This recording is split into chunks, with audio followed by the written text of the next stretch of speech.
but first to China in the 1930s. Shanghai provided a lifeline for about 18,000 German Jews fleeing the Nazis, a dramatic time, few reminders of which remain today.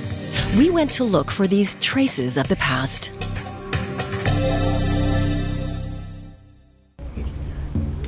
Shanghai. For Sonja Mühlberger from Berlin, the trip up the Huangpu River is a trip into the past. This is where she was born. Her parents, Hermann and Ilse Krips, made an 11th-hour escape from Nazi Germany. When they left, her mother was pregnant with Sonja. A year after the Night of Broken Glass, on the 9th of November 1938, Ilse Krips got papers allowing the family to travel to Shanghai. She also secured Sonja's father's release from the Dachau concentration camp. The very word Shanghai was like a lifeline. You could go there even if you didn't have all the right papers. The papers you did need were the ones that got you out of Germany. But to enter Shanghai through the port, just to cross onto dry land, for that you didn't even need a visa. Like the Krips family, some 18,000 Jewish refugees fled Europe for Shanghai at this time. All they took was a suitcase and 10 Reichsmark. That was all they were allowed. Upon their arrival, they were housed in emergency shelters. Many of them had been well off in Germany and now had to adapt to new lives in humble circumstances. Some remained there until the end of the war, but those who could moved on. A northern district of Shanghai, Hongkou, was and still is a rundown area. This is where Sonja was born in 1939. Back home in Frankfurt, her father had been a businessman.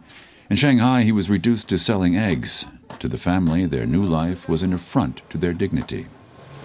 It was a completely alien culture to us. The climate was very hot and damp. My parents came down with malaria and dysentery, and when I was 5 months old, I was so sick, I almost died. But people had no choice but to put up with everything. Shanghai was a hub of international trade, the gateway to Asia, but also a vast, anonymous metropolis where disease and hunger were commonplace. For the Jewish refugees from Germany, it was an unfamiliar world where they felt they could never belong. Entire neighborhoods had been reduced to rubble in China's war with Japan.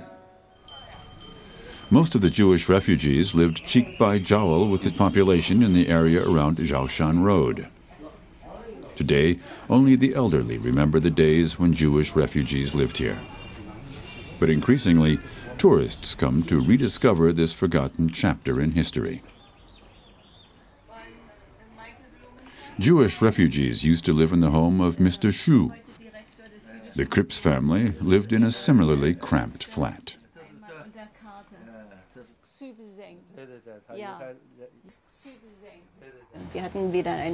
We didn't have a kitchen or a bathroom.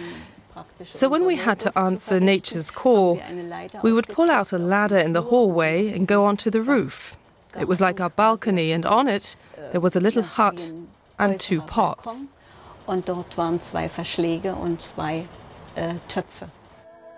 Despite the difficult circumstances, the family somehow managed to settle into their new life. Sonja's mother found work as a seamstress. Sonja herself attended the International Kadori School, founded by the Sephardic Jewish community for the new arrivals. Jewish cafes and stores sprung up across Shanghai. There was even a traditional Viennese cafe. The Jewish refugees held dances with music from Europe. They also founded a number of German-language newspapers. Renowned historian Pang Guan has researched the history of Jews and National Socialism in China. He's conducted interviews with people all over the world who lived through this era, including Sonja Mühlberger.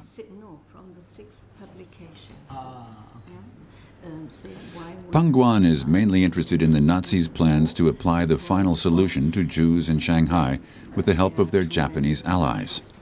But ultimately, the Japanese refused. The Japanese were not willing to accept the plan to murder the Jews of Shanghai. But the plan was discussed. Opinion was divided. One camp said, "We can't do this." The other camp said, "Hitler is our ally. We have to do something."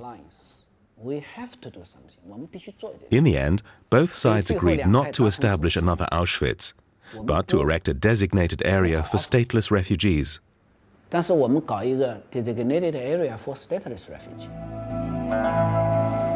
The Japanese created what was effectively a ghetto for Jewish refugees in Hongkou.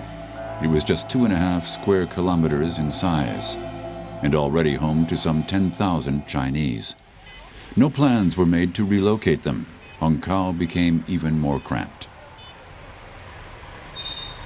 There were no walls around the ghetto, but a lot of checkpoints.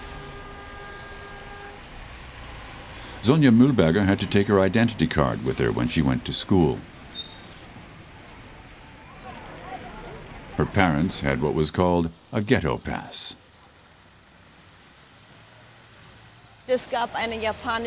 There were Japanese police in charge of the foreigners, and that's where you had to go to be issued a pass to enter certain districts. You didn't necessarily get it. It was up to the Japanese authorities, and the decision was always arbitrary. Few traces remain today of Hongkou's Jewish past, just a memorial and the old synagogue, which houses a museum. Today, Sonja Mühlberger is meeting its director, Chen Jian. She's known him for years and helped curate the exhibition. The museum documents her own family's history. Despite all the poverty and hardship, Sonja had a happy childhood in Shanghai. She was 7 when the family returned to Germany. They settled in what became communist East Germany. Very red. My birth certificate is a bit more yellow.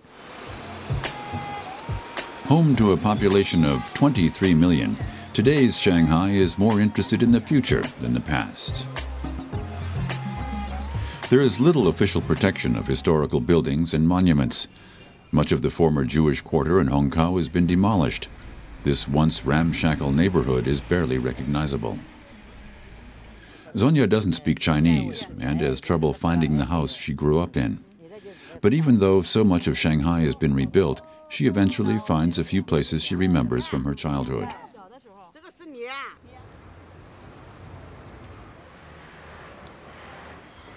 But the house she grew up in has given way to a modern building.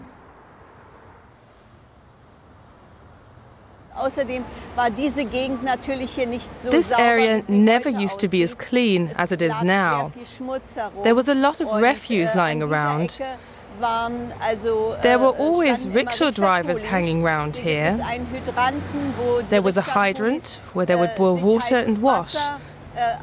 This used to be a very lively corner.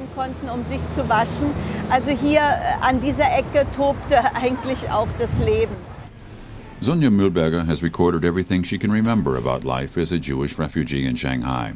A retired teacher, she collects documentation on the era and frequently tells her story at conferences and in schools. She's also involved in an international network of former Jewish refugees in Shanghai. I believe it's very important to remember this period and the people who lived through it. I'm contributing to this remembrance with my personal story.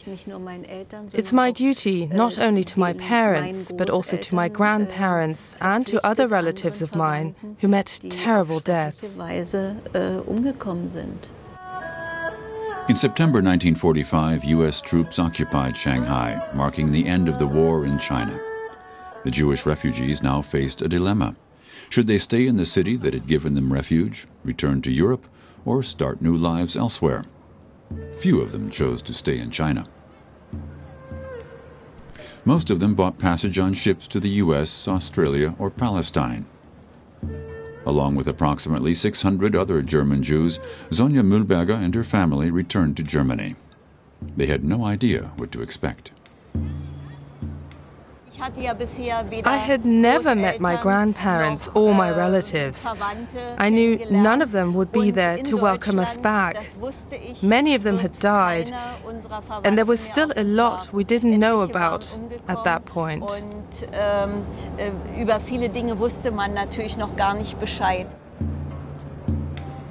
Sonja Mühlberger and her parents survived the Holocaust by fleeing to Shanghai.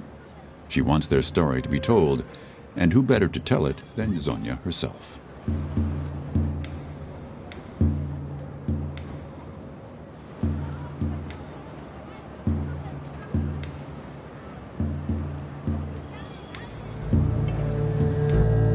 We end our series next week with a report on traces of German Jewish heritage in Brazil.